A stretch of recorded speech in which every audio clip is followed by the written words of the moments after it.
ಆತ್ಮೀಯ H16 news ಅರ್ಥಾತ್ ಸೀತಾರಾಮ್ ನ್ಯೂಸದ ವೀಕ್ಷಕರೇ, ನಾನು ನಿಮ್ಮವ ಎಂ ಆಯುಧ ಮಲ್ಲಪ್ಪ ಜೊತೆ ಅವರು. ತಾವು ಈಗ ಸುದ್ದಿಗಳ ಲೋಕಕ್ಕೆ ಎಂಟ್ರಿ ಹೊಡಿತಾ ಇದ್ದೀರಿ.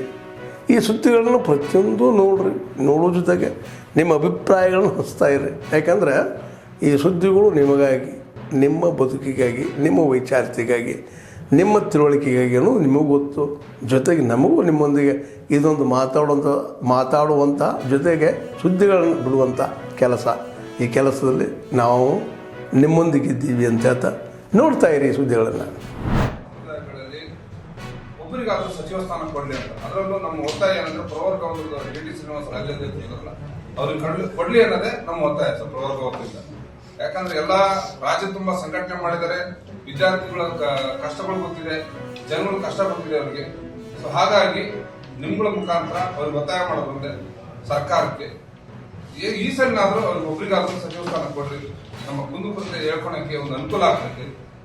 ಮತ್ತೆ ಸದನದಲ್ಲಿ ಒಂದ್ ಸ್ವಲ್ಪ ಅವ್ರಿಗೆ ಅವಕಾಶ ಕೊಡಿ ಮಾತಾಡೋದಕ್ಕೆ. ಸದನದಲ್ಲಿ ಅವಕಾಶನೂ ಕೊಡ್ತಾ ಇಲ್ಲ, ಇಲ್ಲಿ ಸಚಿವ ಸ್ಥಾನನೂ ಕೊಡ್ತಾ ಇಲ್ಲ. ಹೆಸರಿಗಷ್ಟೇ ಈ ಸಮುದಾಯಗಳನ್ನ ಅವಾಗ ಬಂದು ಮಾತಾಡ್ಸೋದ್ ಬಿಟ್ರೆ ಯಾರಿಗೂ ಇದರಲ್ಲಿ ಅನುಕೂಲ ಆಗ್ತಾರೆ. ನಾನು ನಮ್ಮ ವೈಯಕ್ತಿಕವಾಗಿ ಕೇಳ್ತಾ ಇಲ್ಲ, ನಾವು ಅಟ್ಲೀಸ್ಟ್ ವಿದ್ಯಾರ್ಥಿಗಳು ಇವ್ರ ಮುಖಾಂತರ ವಿದ್ಯಾರ್ಥಿಗಳಿಗೆ ಅನುಕೂಲ ಆಗಲಿ. ಏನಂದ್ರೆ ರಾಜಕೀಯ ಮೀಸಲಾತಿ ಸಿಗಲಿ ಅಂದ್ರೂ ಪರವಾಗಿಲ್ಲ, ಅಟ್ಲೀಸ್ಟ್ ವಿದ್ಯಾರ್ಥಿಗಳಿಗೆ ಒಂದು ಮೀಸಲಾತಿ ಸಿಗಲಿ ಅನ್ನೋದೇ ನಿಮ್ಮ ಮುಖಾಂತರ ನಾವು ಕೇಳ್ಕೊಳ್ತಾ ರಾಜ್ಯ ಸರ್ಕಾರ ಕೇಳ್ಕೊಳ್ತೀವಿ. ಏನಿಗೆ ಬರ್ತಿದೆ ಹೇಳಿ ಸರ್.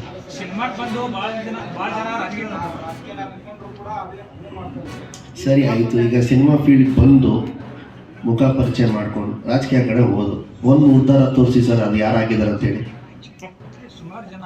ಯಾವುದು ತೋರಿಸಿ ನನಗೆ. ಇವತ್ತು ಅಭ್ಯರ್ಥಿ MLA ಆಗಿ ಅಭ್ಯರ್ಥಿಯಾಗಿ ಯಾವ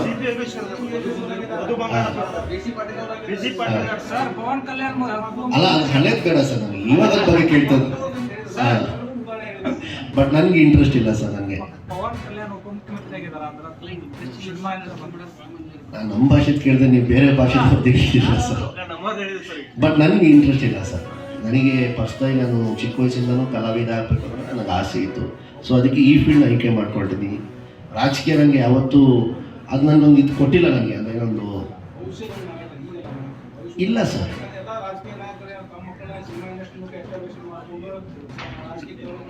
ಯಾವುದೇ ಕಾರಣಕ್ಕೆ ನಮ್ಮ ತಂದೆಗೂ ಆಸೆ ಇಲ್ಲ ಸರ್.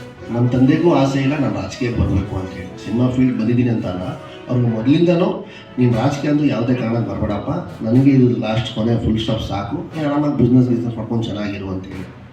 ಸೊ ಅವ್ರಿಗೂ ಇಷ್ಟ ಇಲ್ಲ ಸರ್.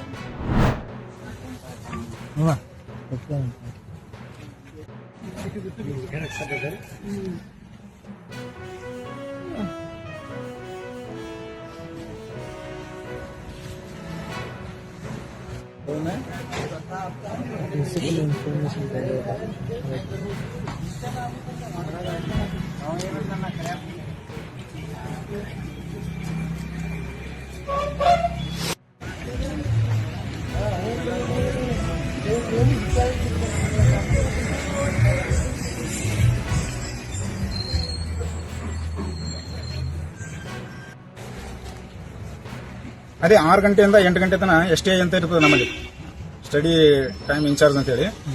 ಅವರು ಟೀಚರ್ 6:15 ಎಲ್ಲ ಅಟೆಂಡೆನ್ಸ್ ತೊಗೊತಿರ್ತಾರೆ. ತೊಗೊಂಡಾಗ ಇವು 10th 4 ಮಕ್ಕಳು ಅಬ್ಸೆಂಟ್ ಇದ್ವು.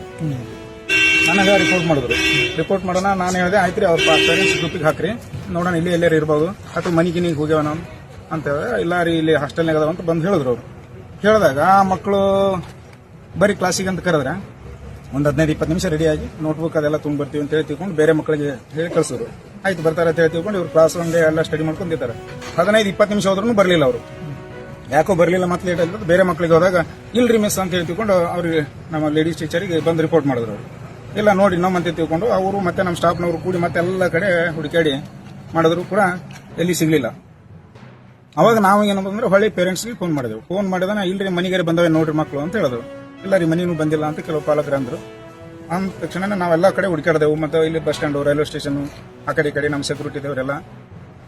ಕೊನೆಗೇನಪ್ಪ ಅಂತಂದ್ರೆ ಎಲ್ಲಿ ಸಿಗಲಿಲ್ಲ. ಸಿಗ್ಲಾರ್ದಾಗ ಈಗ ಬಂದು ಪೊಲೀಸ್ ಸ್ಟೇಷನ್ ಕಂಪ್ಲೇಂಟ್ ಕೊಟ್ಟಿದ್ವಿ. ಇದಿಷ್ಟೇ ಆಗಿದ್ದೀವಿ. ಕಲಬುರಗಿ ಜಿಲ್ಲೆಯಲ್ಲಿ ಕಬ್ಬು ಬೆಳೆಗಾರರನ್ನ ಇವತ್ತು ಸಕ್ಕರೆ ಕಾರ್ಖಾನೆಗಳನ್ನ ಇವತ್ತು ಶೋಷಣೆಗೊಳಗಾಗ್ತಾ ಇದ್ದಾರೆ, ಶೋಷಣೆ ಮಾಡಕ್ಕೆ ಬೆನ್ನತ್ತಿದ್ದಾರೆ. ತೂಕದಲ್ಲಿ ಇವತ್ತು ರೈತರಿಗೆ ಮೋಸ ಮಾಡ್ತಾ ಇದ್ದಾರೆ. ಇವತ್ತು ಉದಾಹರಣೆ ನಿನ್ನೆ ರೇಣುಕಾ ಸಕ್ಕರೆ ಕಾರ್ಖಾನೆಯಲ್ಲೂ ಕೂಡ ಇದೇ ರೀತಿ ಸೇಮನ್ನಾಗಿ ಅರ್ಧ ತಾಸು ಟೈಮನ್ನು ತಗೊಂಡು ಜಿಲ್ಲಾಡಳಿತ ಮೌನ ವಹಿಸ್ತು. ಯಾಕೆ ಅನ್ನೋದು ಗೊತ್ತಾಗಲಿಲ್ಲ. ಅದು ಅರ್ಧ ತಾಸು ನಂತರ ಇಲ್ಲ ಅದು ಸರಿಯಾಗಿದೆ, ಸರಿಪಡಿಸ್ತೀವಿ ಅಂತಕ್ಕಂಥ ಮಾತನ್ನು ತಾಂತ್ರಿಕ ದೋಷ ಅಂತಕ್ಕಂಥ ಆಟಕ್ಕುಂಟು ಲೆಕ್ಕಕ್ಕಿಲ್ಲ ಅನ್ನೋ ರೀತಿಯಲ್ಲಿ ಹೇಳ್ತಿದ್ದಾರೆ. ಕಬ್ಬು ಬೆಳೆಗಾರರಿಗೆ ಅನ್ಯಾಯ ಆಗ್ತಾಯಿದೆ. ಅದೇ ರೀತಿ ಸೇಮ್ ಇವತ್ತು ಎರಡು ಕಡೆಗಾಗಿದೆ. ಇದು ಸಿದ್ಧಶ್ರೀ ಎಥನಾಲ್ ಕಾರ್ಖಾನೆಯಲ್ಲೂ ಕೂಡ ಸೇಮನ್ನು ಕಂಡು ಬಂದಿದೆ. ಇವತ್ತು ಜಗನ್ನಾಥ್ ಕೋರಿ ಅಂತಕ್ಕಂಥ ಒಬ್ಬ ರೈತ, ಚಂದ್ರಕಾಂತ್ ಅಂತಕ್ಕಂಥ ಒಬ್ಬ ರೈತ, ಅವರು ಇವತ್ತು 14 ಎಕರೆ ಕಬ್ಬು ಬೆಳೆದಿದ್ದಾರೆ. ಸಿದ್ಧಶ್ರೀ ಎಥನಾಲ್ ಕಾರ್ಖಾನೆಗೆ ಇವತ್ತು 14 ಎಕರೆ ಕಬ್ಬನ್ನು ಕಟಾವು ಮಾಡಿ ಹಾಕಿದ್ದಾರೆ. ತೂಕ ಆಗಿದೆ. ಅವ್ರಿಗೆ ಒಂದು ಸ್ವಲ್ಪ ತೂಕದಲ್ಲಿ ಡೌಟ್ ಬಂದಿರೋದ್ರಿಂದ ತಕ್ಷಣ ಹೋಗಿ ಬೇರೆ ಇದರಲ್ಲಿ ಫ್ರೆಂಡ್ಸ್ ವೇ ಬ್ರಿಡ್ಜ್ ಹತ್ರ ಕಟಾವು ಮಾಡಿಸಿದಾಗ ಅಲ್ಲಿ 34 ಟನ್ ಬಂದಿದೆ. ಅವ್ರ ಫ್ಯಾಕ್ಟ್ರಿಯಲ್ಲಿ 33 ಟನ್ ಬಂದಿದೆ. 1 ಟನ್ ನೇರಾಗಿ ಹೊಡೆದ ರೈತರಿಗೆ ಬರೆ ಎಳಿತಾ ಇದ್ದಾರೆ, ಮೋಸ ಮಾಡ್ತಾರೆ. ಅಂಥವ್ರ ಮೇಲೆ ತಕ್ಷಣವಾಗಿ ತನಿಖೆ ನಡೆಸಬೇಕು. ಅದಕ್ಕೆ ತೂಕ ಸಂಬಂಧಪಟ್ಟಂಗೆ ತನಿಖೆ ನಡೆಸಿ ತಪ್ಪಿತಸ್ಥರ ವಿರುದ್ಧ ಪೊಲೀಸ್ ಕ್ರಿಮಿನಲ್ ಕೇಸ್ ಹಾಕ್ಬೇಕು. ಸರ್ಕಾರ ಮಧ್ಯಪ್ರವೇಶ ಮಾಡಿ ಮತ್ತು ಆ ರೈತರಿಗೆ ಬರಲಿ ವಾಪಸ್ ರೊಕ್ಕ ಕೊಡಿಸ್ಬೇಕು ಅಂತಕ್ಕಂಥ ಮಾತನ್ನು ಒತ್ತಾಯಿಸಿ ಒಂದು ವೇಳೆ ಇದನ್ನು ನಿರ್ಲಕ್ಷ್ಯ ಧೋರಣೆ ತೋರಿ 16ನೇ ತಾರೀಕು ಜಿಲ್ಲಾಡಳಿತ ಎದುರುಗಡೆ ಹೋರಾಟನ ನಡೆಸ್ತೀವಿ ಅಂತಕ್ಕಂಥ ಮಾತನ್ನು ಎಚ್ಚರಿಕೆಯನ್ನು ಕೊಡ್ತಾ ಇದ್ದೀವಿ. ಆತ್ಮೀಯರೇ, ಎಲ್ಲ ಸುದ್ದಿಗಳನ್ನು ನೋಡಿದ್ರಲ್ಲ, ಏನು ಅನಿಸ್ತು ನಿಮಗೆ? ಇದರಲ್ಲೇ ನಿಮ್ಗೆ ಲೈಕ್ ಆಗಿರ್ಬೋದು, ಡಿಸ್ಲೈಕು ಆಗಿರ್ಬೋದು, ಕಾಮೆಂಟ್ ಬೇಡಪ್ಪ ಅಂತೂ ಅನಿಸಿರ್ಬೋದು, ಕಾಮೆಂಟ್ ಮಾಡಬೇಕಪ್ಪ ಅನಿಸಿರ್ಬೋದು, ಶೇರ್ ಮಾಡಬಾರ್ದಪ್ಪ ಅನಿಸಿರ್ಬೋದು, ಅದು ಮಾಡಬೇಕು ಅನಿಸಿರ್ಬೋದು. ಏನಾದರೂ ಆಗಲಿ ಶೇರ್ ಮಾಡ್ತಾಯಿರಿ, ಈ ನ್ಯೂಸ್ಗಳನ್ನ ಹಂಚ್ತಾ ಇರಿ, ಜೊತೆಗೆ ಇದಕ್ಕೆ ಸಬ್ಸ್ಕ್ರೈಬ್ ಆಗ್ತಾಯಿರಿ ಅಂತ ಹೇಳ್ತಾ H16 ನ್ಯೂಸ್ ಅರ್ಥಾತ್ ಹೇ ಸೀತಾರಾಮ್, ಇದು ಸತ್ಯದ ಕೈಗೆ ನಡಿ. ವಂದನೆಗಳು.